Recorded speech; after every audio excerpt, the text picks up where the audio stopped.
Man, the world of AI is moving at just an incredible pace, right? It's touching everything from how we create art to where the world's biggest companies are placing these massive billion-dollar bets. Today, we're going to trace that line from a wild Hollywood experiment all the way to the halls of the Pentagon to really try and understand AI's new reality. And believe it or not, it all kicks off with a pretty unexpected question. So let's just dive right in with a big one. A question that really gets to the heart of the whole creative debate around this tech. I mean, forget the short clips and the viral images for a second. Can AI actually help create a full-length, professional, animated movie? Is that even possible? Well, it looks like we're going to find out, because OpenAI is backing a project to do just that. It's an animated feature film, and it's called Critters, with a Z at the end. The story is about these little forest creatures on an adventure. And what started as just a small experiment, playing around with OpenAI's image generator, DALL-E, has now blown up into this huge, ambitious project. So you have to understand, this isn't just about making a kid's movie. This is a massive case study. The whole point is to push OpenAI's tools to their absolute limit in a real, professional studio setting and just see what happens, what breaks, what works, what's actually possible here. And to really get a sense of how grand this experiment is, just look at the timeline. A normal animated film, that takes about 3 years to make. The team behind Critters is aiming to pull it off in just 9 months, with a pretty lean budget of $30 million. Now, they'll have human actors for voices and artists doing the first sketches, but after that, it's basically a journey into the great unknown. And that feeling of uncertainty, that what are we even doing vibe, it goes all the way to the top.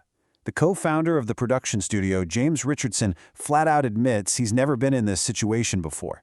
It is a total high-wire act with no safety net, and you can bet the entire creative industry is watching to see if they stick the landing.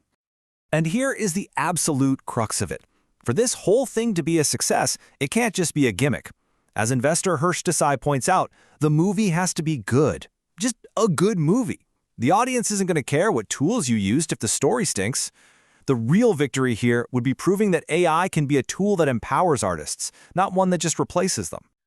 But look, ambitious experiments like Critters, they don't just happen in a vacuum. They need fuel, and I mean a lot of fuel. And right now, we're seeing an absolutely unprecedented gusher of capital flooding the AI industry. It is a new gold rush, and the numbers are just staggering. Okay, just take this deal. Microsoft just signed a 5-year agreement for $17.4 billion with an AI cloud provider called Nebus. Now, to put that into perspective, at the time of the deal, Nebus's entire market cap was only about $15 billion. The deal is literally bigger than the company itself. It's just wild. And it doesn't stop there. Over at the AI startup Databricks, they're reportedly closing a new fundraising round that values the company at a mind-boggling $100 billion. That puts it in the same league as the most valuable private tech companies in the entire world. And it's not just the giants either. The audio generation startup 11 Labs, you might know them for their voice cloning tech, they're seeing their valuation double to $6.6 billion in a new round. The growth is just happening everywhere, up and down the board.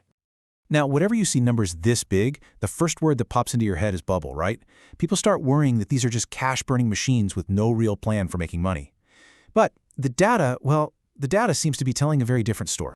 See, behind those insane valuations is real and really fast-growing revenue.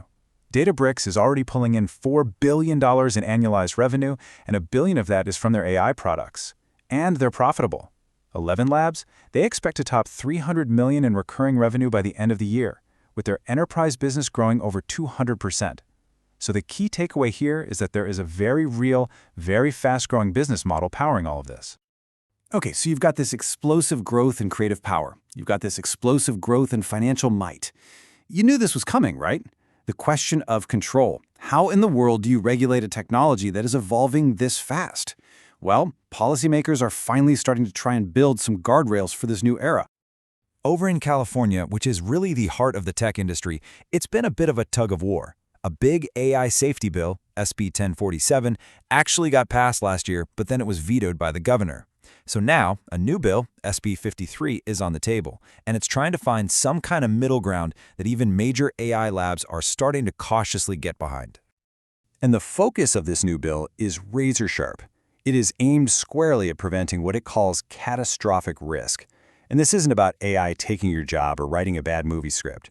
We're talking about preventing large-scale harm defined specifically as an event that causes mass casualties or over $1 billion in damage. It really makes the stakes of getting this regulation right feel very, very real. And this conversation is happening way beyond just state governance. Tucked away inside America's annual defense bill is a proposal to create a committee focused on artificial general intelligence, or AGI. That's the theoretical future AI, the one that can reason and learn across all kinds of different fields, kind of like a human can. The idea isn't to build AGI, not yet, but to force military leaders to start thinking proactively about what it means for national security before it gets here. So you've got artists pushing the creative limits over here, you've got investors fueling this financial explosion over there, and you've got governments scrambling to draw some safety lines in the sand. They're all grappling with the exact same reality. This technology is powerful, it is here, and it is accelerating like nothing we've ever seen before. Which of course leaves us with the biggest question of all. In this crazy race to the future, who gets to write the rules?